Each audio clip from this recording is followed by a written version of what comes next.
Good afternoon. I'm Colette Linden with Christopher Oldcorn on the special report. Thank you, Casey Security, for your sponsorship. How's it going, bud? It's going good. It's going nice well. And sunny outside. It's beautiful. Can't complain. It's so beautiful out there. I cannot wait to get out there, and we're going to have an update on our weather from the beautiful Danny in the corner in a couple minutes. But we've got some stuff we want to talk about first, right? Yes. We got some staycations. Now, I don't know what's going on. I'm pretty sure that it's not me, but this script, the font is getting smaller and smaller.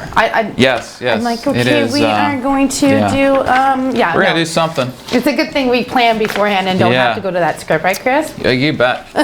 Okay. And we've got Raphael the turtle to talk about. Yes, we do. I just saw him come in here. He came in and he just left. Yes. He just left. He just shut the door. Raphael, I think it's Raphael Turtel, yes, actually, received a phone call from the CRA today, and that would be Mike, the producer we're referring to.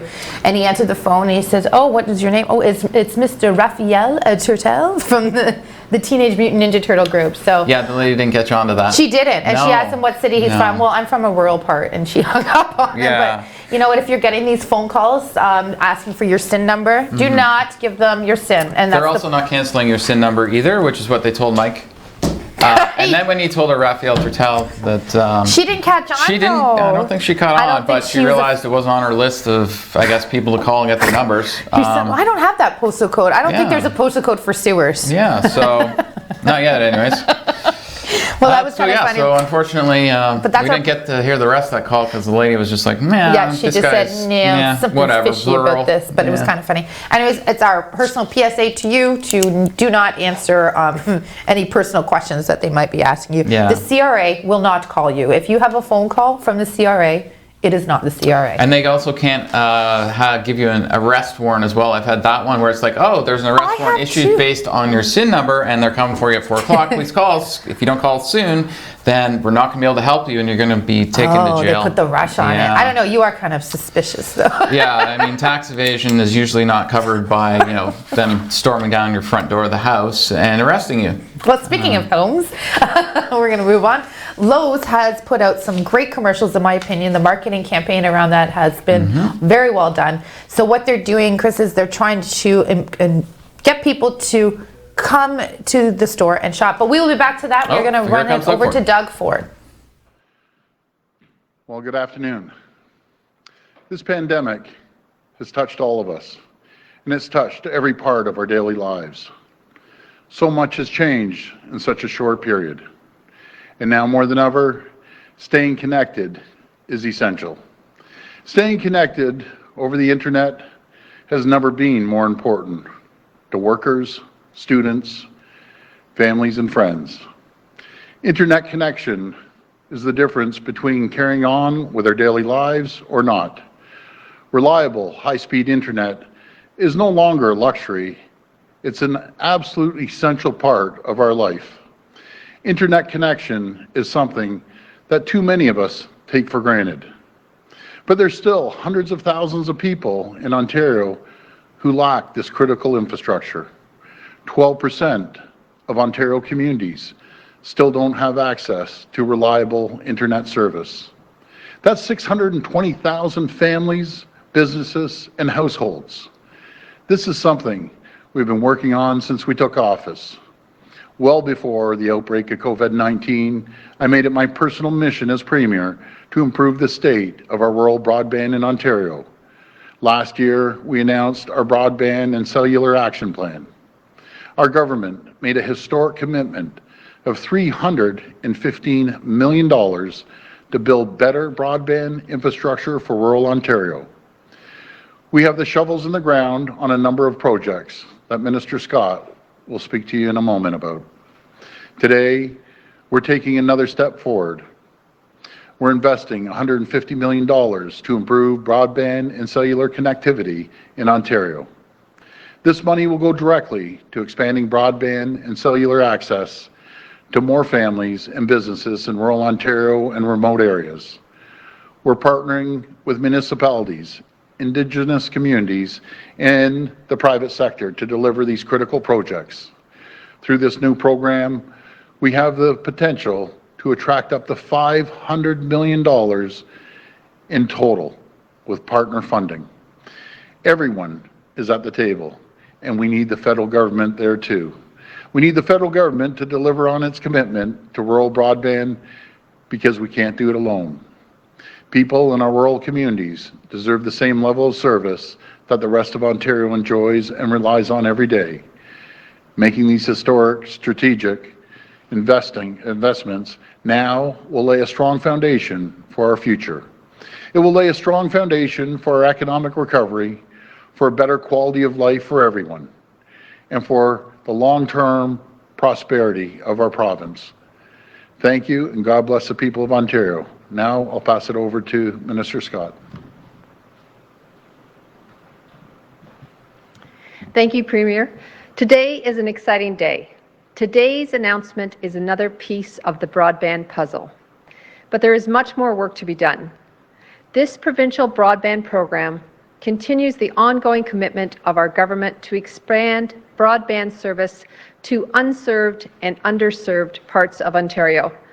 As someone from rural Ontario who lives this experience firsthand, I know the digital divide is real. Today, we are announcing a $150 million provincial broadband program that will leverage up to $500 million in broadband investment expansion into underserved and unserved communities across Ontario. The first project submission intake will open this summer. This builds on the $315 million plan that the Premier and I announced last July. The Southwest Integrated Fibre Technology Broadband Program, known as SWIFT, is well underway to expanding broadband connectivity in communities like Lambton, Wellington, and Norfolk counties. The Eastern Ontario Regional Network, also known as EORN, is in the process of ending cellular gaps and dead zones in Eastern Ontario. We have also invested in the north with the Matawa First Nation, along with other northern projects and First Nations in the past year. Is it enough? No. Will we do more? Yes. But today is a very good step, a step that moves us forward in connecting Ontarians.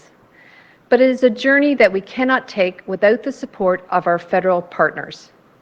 Today, we are calling on the federal government to step up and help us expand connectivity to everyone across Ontario. We all deserve the opportunity to join the economy of the 21st century. Thank you. I will now pass it over to Minister Lecce.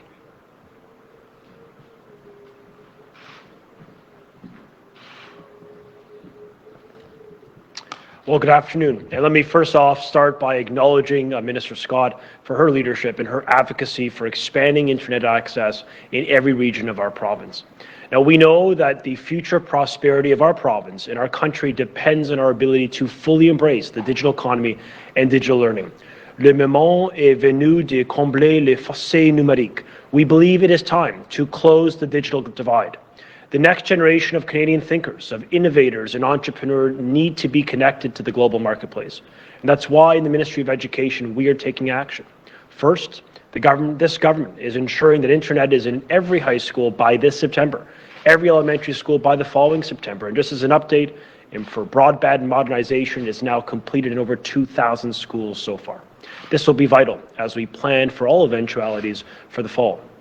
Second, we have partnered and leveraged opportunities with telecommunications sector to deliver low-cost, high-impact technological solutions. For example, over 200,000 computers have been distributed by school boards. Over 21,000 new iPads have been purchased and sent to students with internet for free.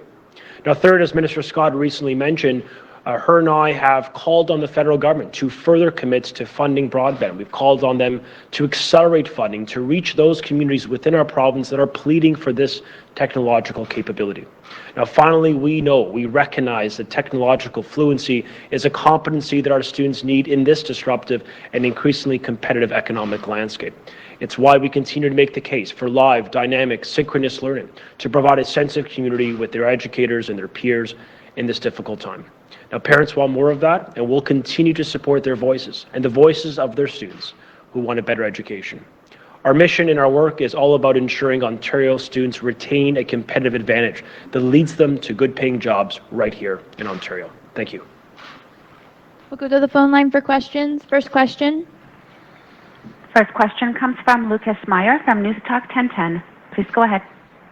Hi, thanks for taking our questions once again. Premier, I'm just wondering if you're going to be asking, it's been some time, will you be asking the health table to provide updated projection numbers both for cases and deaths? And that was Doug Ford's press conference. Today he had Laurie Scott with him, which is the Minister of Infrastructure, and Stephen Lecce, who is our Education Minister. And as usual, the Deputy Premier, Christine Elliott, was there as well. Big announcement there on broadband connectivity. This is huge for the Northern Ontario. I'm a bit of a geek and a nerd with some provincial information like that. So we're gonna, That's and I know, $150 as are million you in actually. northern areas We're for both. broadband and cellular. It is huge for the Northern Ontario, and it's huge for any rural communities. This has been an ongoing issue with municipalities in Ontario for over 10 years, easily. I know it was an issue that I tackled maybe 14 and a half years ago, writing an article on it.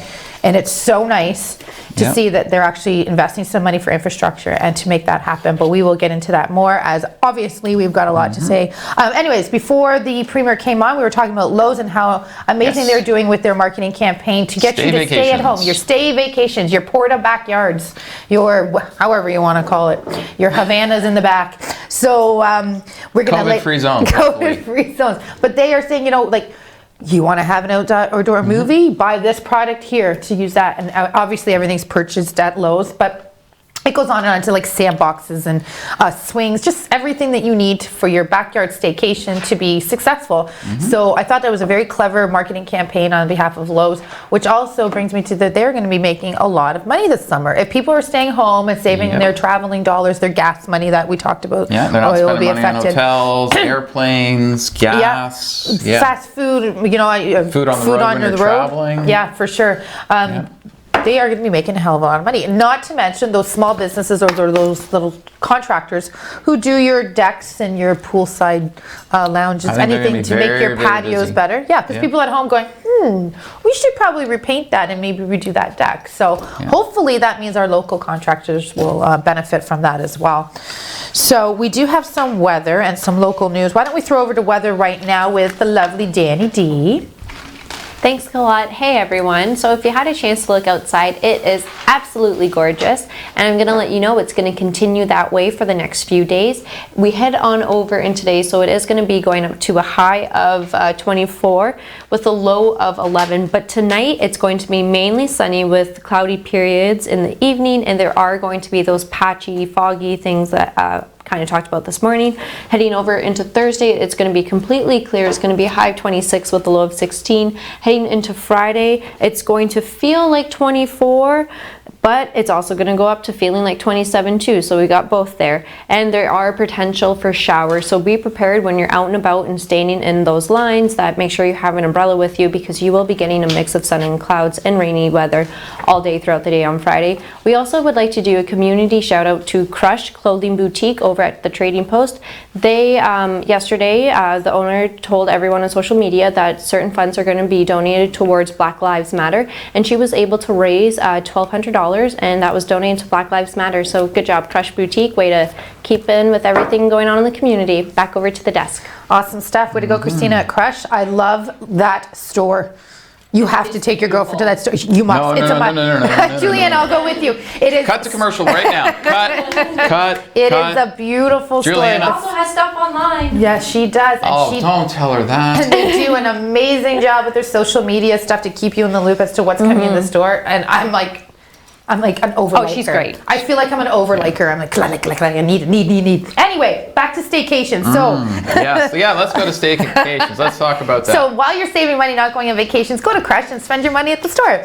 or do stuff locally. Or do stuff locally. And You know, that is exactly people are what gonna have Ottawa's more doing. money to do stuff because this is you're true. not having all the other expenses of travel, Yeah. like to just do day trips. Yeah. And the kids And- wanting all that crap yeah, from the I gift mean, just stores. take them Oh to my the God. beach. There's beautiful beaches around here. There is. Ottawa is earmarking millions of dollars to promote holiday travel within your area. Now, the travel tourism industry is kind of like, we need a little bit more help here from the provincial and the federal governments because of Yeah. all the budgets that are not going to be met at all Right. with all the revenue lost for them. But, it's great they're putting money into. So the government is also setting aside $40 million so tourism agencies in southern and northern Ontario, as well as Western Canada, can adapt their operations to the pandemic. So way to go to the government for offering. Well, I mean, this summer is going to look drastically different than any summer in sure. a long, long time for people.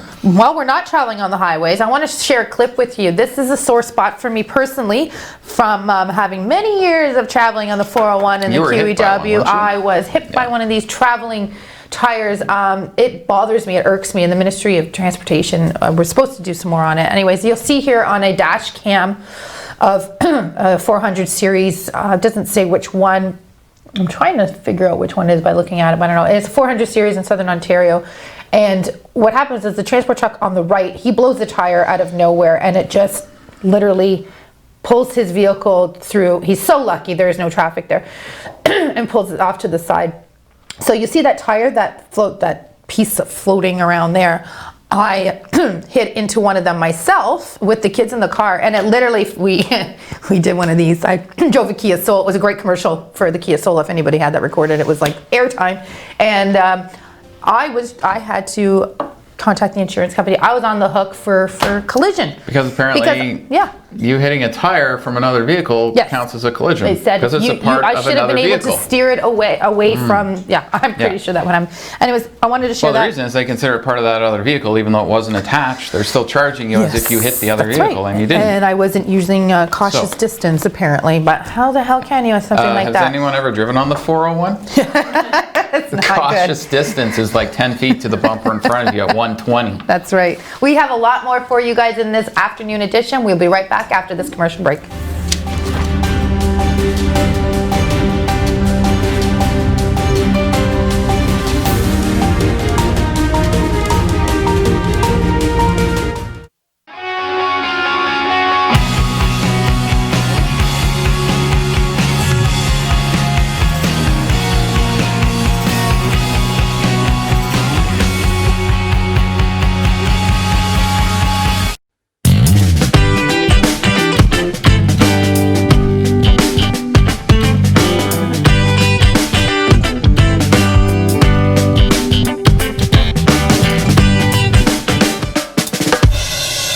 What's life without making a few mistakes down the road?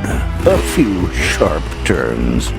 And doing things for what we adore, but might regret later. A trip to Chuck's Roadhouse isn't one of them. With melt-in-your-mouth AAA steaks, buttery lobster tail, half-priced apps after 9 p.m., an ice-cold draft with all your Roadhouse favorites. Chuck's Roadhouse. Food the way it ought to be, priced the way it used to.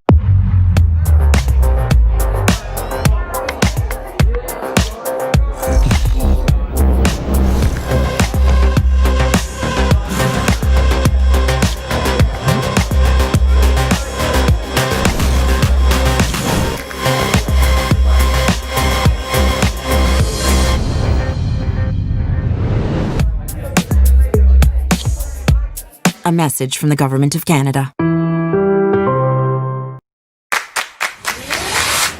In your home, lighting is just as important as style. With PowerView Motorization from Hunter Douglas, you can schedule your shades to light up the room. Create privacy, or both, automatically. No hands required. So your shades will always be in the right place at the right time in style. And it's only from Hunter Douglas.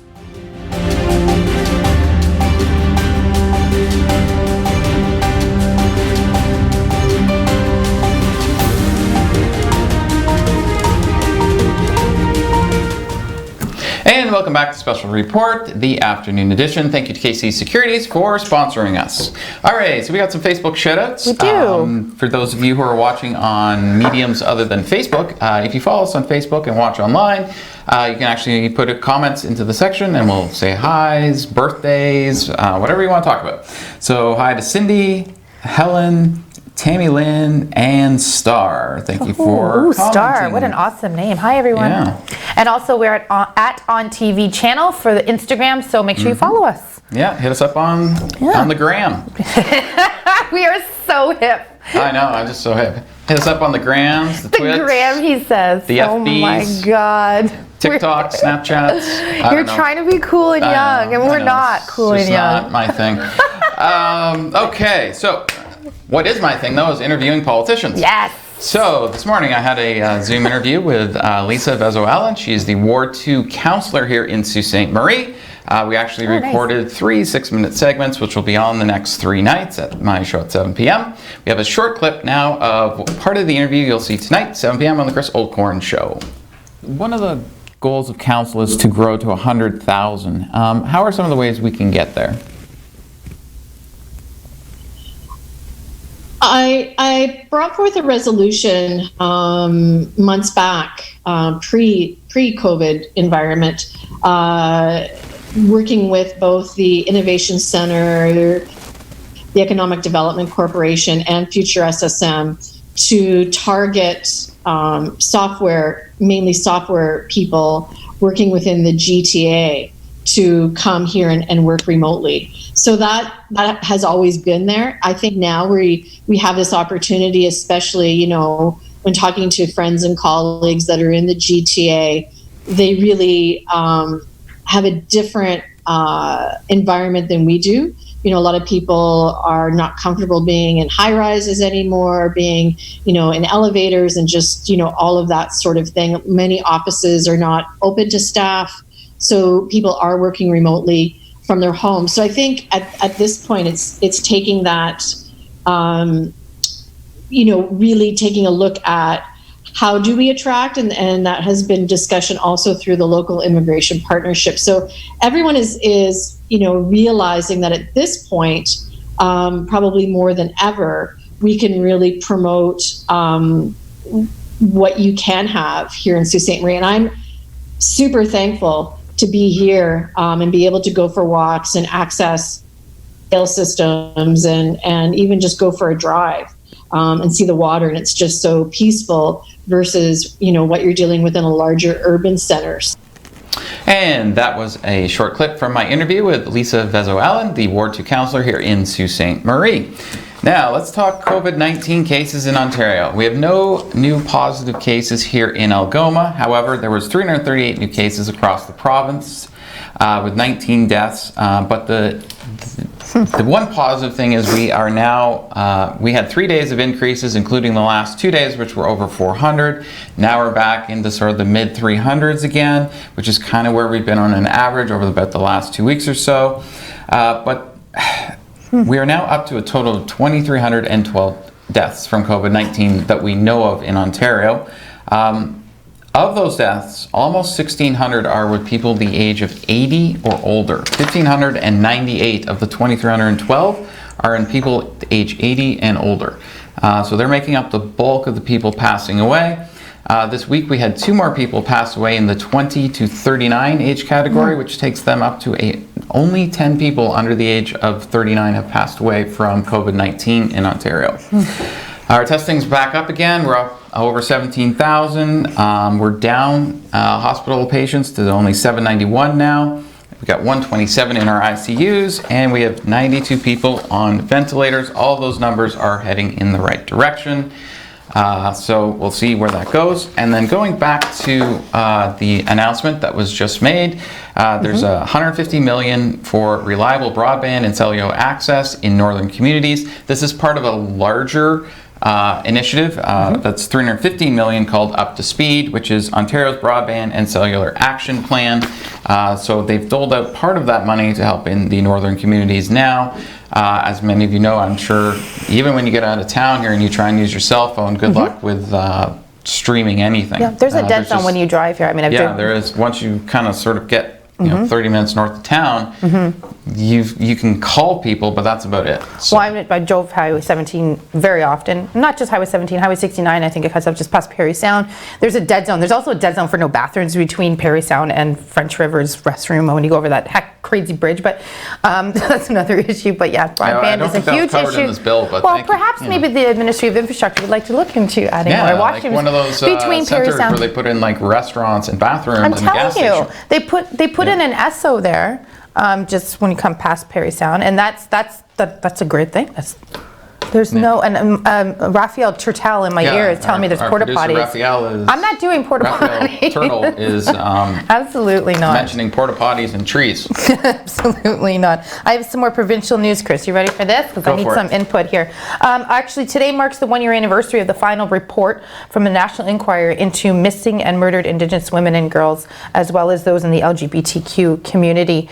There's some feed up there for you. But Trudeau thanked those who courageously spoke up during the National Inquiry's work, reliving incredible pain to unearth important truths. Canadians had to face the heartbreaking reality that communities failed these women and what they're going to do about it. And even though this report came out last year, we know that it's still a problem. Have they started to implement any recommendations yet? They are right now they're relying on ending policies? this national tragedy through co-development and implementation of distinctions-based national action plan, and that's what was released today. I don't know the ins and outs of that plan, but there's a plan. Let's put that plan to work, right? So today marks that anniversary. So again, we can't fix the past, but we can fix the yeah. future. So at least he's acknowledging those who are so brave to stand up and communicate what they've been through to help to end this.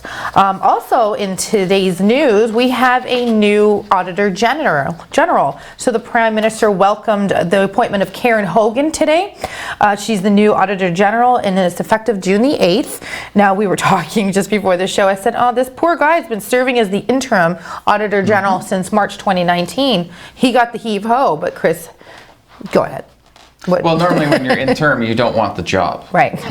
So because I thought, holy that's smokes. the sort of the basis of it. I mean, like for example, like, you know, we've had interim political leaders. Well, a political party then picks a new leader and things like that. Yes, that is true. That is true. That happens quite often. When Scheer came Patrick in. Brown, too, for the Conservative Party. Yep. Because, well, I mean, Michael Nadev didn't even get elected when he was leader of the Liberal Party. Yeah. So they had to get an interim leader right away. Yeah, I just thought, holy smokes, that guy's been doing a job. Anyways, but moving on to that, she is the second woman of the 15 permanent Auditor Generals who have been appointed since 1867. So congratulations to Karen Hogan. That's wow, we've had an Auditor General from the very beginning of Canada?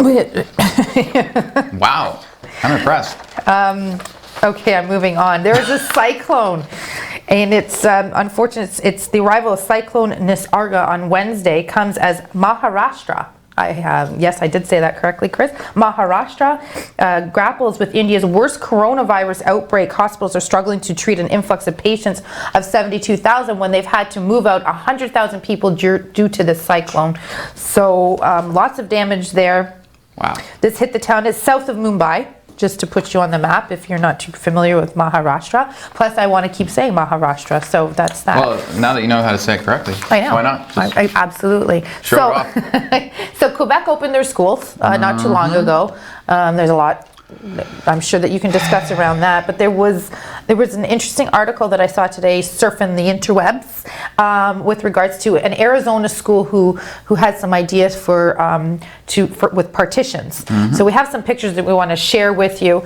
Many people are wondering how schools could look different when they open in the fall. This definitely looks different. This definitely looks different. This qualifies as different. It just kind of upset me a little bit that, you know, our kids are not going to have, or they might possibly not have the same experiences in the schools that we did when we were growing up.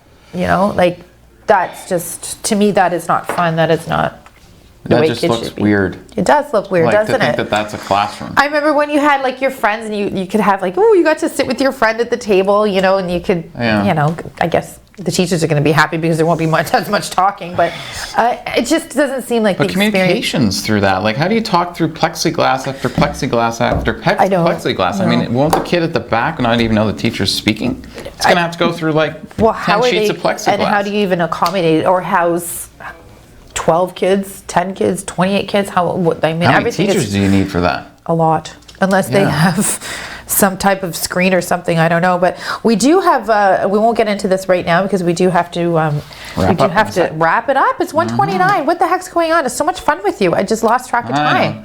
I know, I'm the fun guy who does political interviews. Wow, I was the unfun guy not that long ago. Boy. We're cool too because he says the gram. Anyway, so we will be back. You are on tonight at 7 o'clock. 7 p.m. Watch Chris at 7. Got my newscast at 5. Yeah, I also go after the Trump administration for their awesome attack on reporters. You go, buddy. We'll see you guys tomorrow morning.